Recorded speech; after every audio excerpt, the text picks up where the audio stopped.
अस्सलाम वालेकुम। Last time हमने कैंसर बीमारी के बारे में ख़त्म किया था।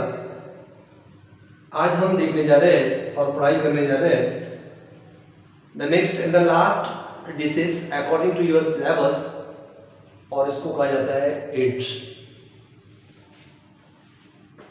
शॉर्टकट में कहा जाता है IAIDS एड्स, और इसका फुल फॉर्म है एक्वायर्ड इम्यूनो डेफिशिएंसी सिंड्रोम।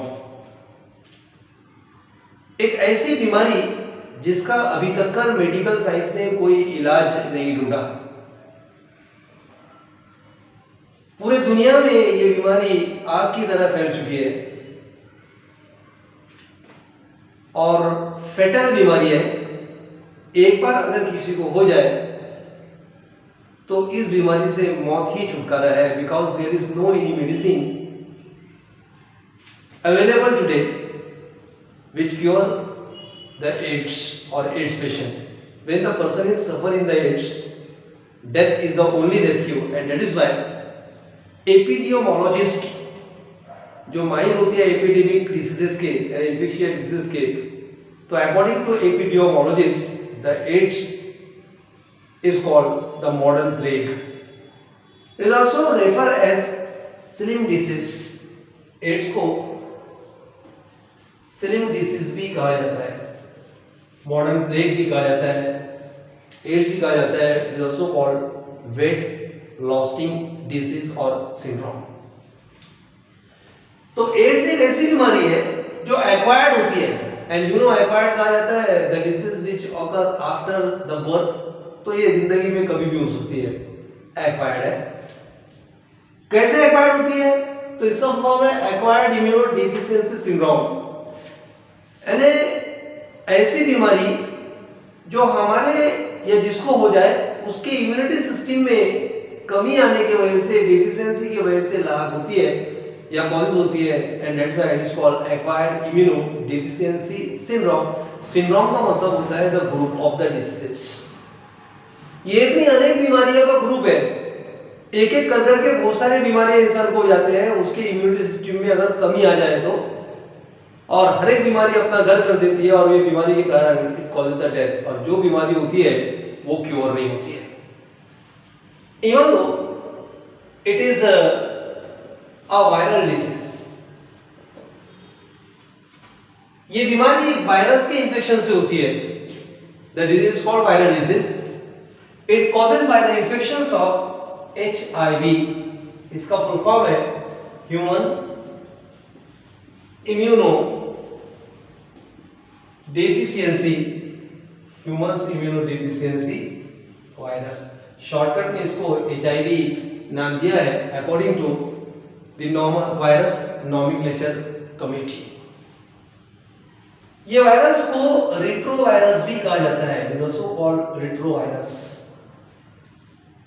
कारण ये है कि ये वायरस जो होता है once enter into the body, ठीक है, it having the genetic material RNA, तो ये अपने RNA से DNA तैयार करता है, that is why it is called retrovirus. It too reverse transcriptions. Concern to the history of the disease, तो ऐसा कहा गया कि सन 1981 में फर्स्ट रिपोर्टेड इन USA। उसके पहले ये बीमारी को green monkey of the Africa में 1971 में देखा गया था। तब तक ये बीमारी इंसानों में नहीं आई थी, लेकिन इंसानों में इस बीमारी को सबसे पहले USA में देखा गया, और that was in year 1981। In India first reported in 1986 इन तमिलनाडु। हिंदुस्तान में ये बीमारी को सबसे पहले तमिलनाडु में देखा गया। The 6 prostitutes of the Tamil Nadu in the survey was found to be HIV positive। तो हिंदुस्तान में ये बीमारी की शुरुआत तमिलनाडु से हुई और बाद में ये बीमारी हर एक जगह फैल गई है, ठीक है। अब ऐसा कहा जाता है कि ये बीमारी सबसे पहले इंसानों में कैसे आई। ये बीमारी तो बंदरों में हुआ करती थी, तो फिर इंसान में कैसे आए? तो इसके लिए कुछ आर्गुमेंट्स है, कुछ डिस्कशंस ये बताती है कि उस बंदर ने इंसान को काट लिया था, and according to some discussions it was believed that there was a sexual contact in between the monkeys and the human beings, और उसके बाद में the disease was spread from person to person through the one और the different ways. ठीक है, तो ये उसकी हिस्ट्री है इन शॉर्ट फॉर्म। ये वायरस जो होता है HIV जिसको कहा जाता है human immunodeficiency virus is spherical virus. इसका जो शेप होता है ये स्फेरिकल होता है। The size of the virus is about 100 से लेकर तो 120 nm, 100 से लेकर तो 120 या मोर और लेस nm तक का इसकी साइज होती है।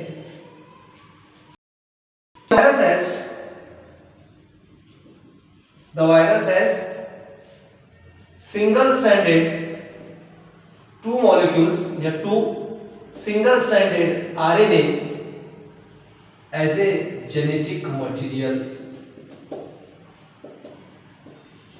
इसका जेनेटिक मटेरियल आरएनए होता है और आरएनए सिंगल स्ट्रैंडेड वाला आरएनए होता है, एंड आल्सो कंटेन एंजाइम। एक एंजाइम होता है, that enzyme is called reverse transcriptase.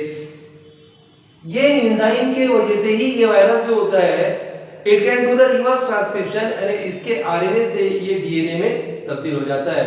और तो और वायरस को खत्म करने के लिए अभी तक का कोई दवा क्यों नहीं निकल रही? उसका कारण ये है कि वायरस जो होता है it shows frequent mutation, it undergoes frequent mutation, मतलब इसका बार-बार म्यूटेशन होता है, और म्यूटेशन होने के कारण अगर आज एक दवा इसको मारने के लिए निकल भी जाए तो कल को वो दवा इस पर काम नहीं करेगी। म्यूटेशन का मतलब होता है बदलाव। जैसे अभी जो कोरोना वायरस है जिसकी वजह से कोरोना फैल रहा है, इसमें कभी वैक्सीन इसकी भी दवा इसलिए नहीं कर रहे बिकॉज उसमें भी बार बार म्यूटेशन है। मिसाल के तौर पर समझने के लिए अगर मानो कि एक मच्छर तुम्हारे तरफ आ रहा है, क्या मच्छर आ रहा है, और मच्छर को मारने के लिए तुमने रैकेट्स का इस्तेमाल करे, कहेगा मच्छर को मारने का जो रैकेट्स होता है उसका इस्तेमाल करें, और वही मच्छर आते आते देखते देखते अगर मानो बंदर बन जाए या कुत्ता बन जाए या बिल्ली बन जाए तो तुम रैकेट से उसको मार सकेंगे क्या? नहीं मार सकेंगे, चेंज हो गया ना। चलो वो अगर कुत्ता बन गया तो तुमने उसको मारने के लिए ज्यादा डंडे वगैरह का या कोई और चीज का इस्तेमाल कर रहे हैं, और वही देखते देखते हाथी बन जाए तो वो काम में आएगा क्या? नहीं आएगा। तो कहने का मतलब यह है कि आज अगर कोई दवा ये वायरस को मारने के लिए निकल भी जाती है तो जरूरी है कि कल वो ही दवा इसके काम में आ जाए। इसलिए इसमें the virus shows the frequent mutation, और यही कारण है कि वायरस को मारने के लिए कोई मेडिसिन नहीं निकली और ये बीमारी जो है वो इनक्यूरेबल है। ठीक है, तो एज आई टोल्ड यू कि वायरसेस जो होता है it contains the two strands of the single stranded RNA as a genetic material along with that of the enzyme that is called reverse transcriptase. So this is ssRNA. This single stranded RNA is covered by a protein coat जिसको हम capsid बोल सकते हैं। तो there are two protein coat of the virus।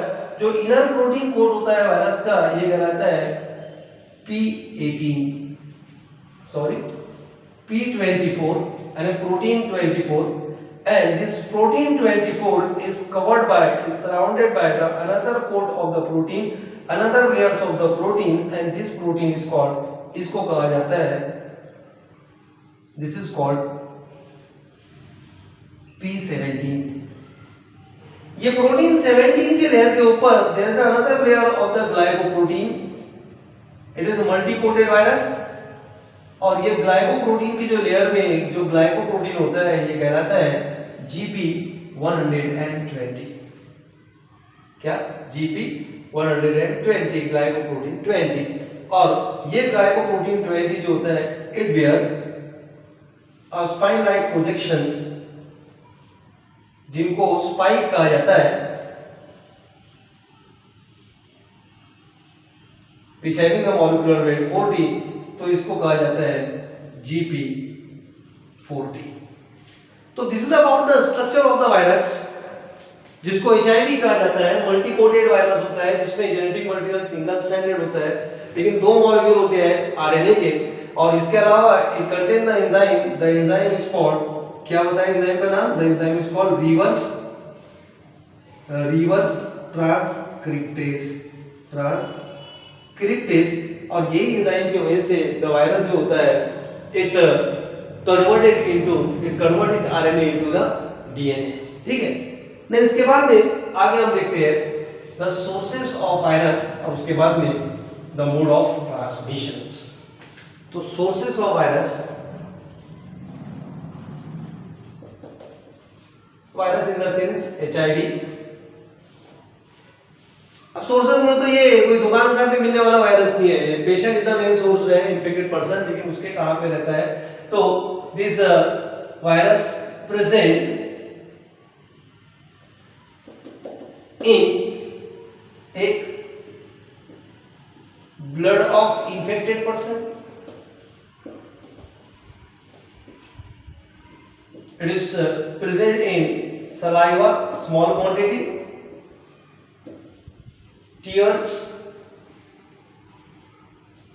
semen and vaginal secretions of female,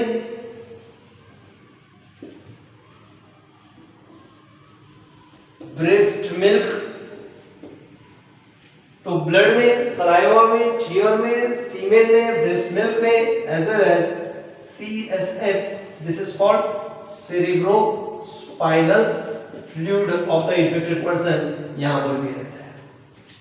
इसके अलावा अगर कोई इंस्ट्रूमेंट पेशेंट के लिए इस्तेमाल किए जा रहे हैं that can contribute of the blood, तो वो भी इन्फेक्ट हो जाते हैं, उसमें भी रह सकते हैं, जैसे शेविंग रेजर और blade, surgical instrument, needles etcetera. ठीक है, तो ये अलग अलग सोर्सेस है वायरस के, एचआईवी के। आज इसके बारे में इतने देखेंगे, कल हम देखेंगे the mode of transmission of the AIDS, then उसके symptoms, cure and treatment and prevention और प्रिवेंटिव कंट्रोल। Thank you.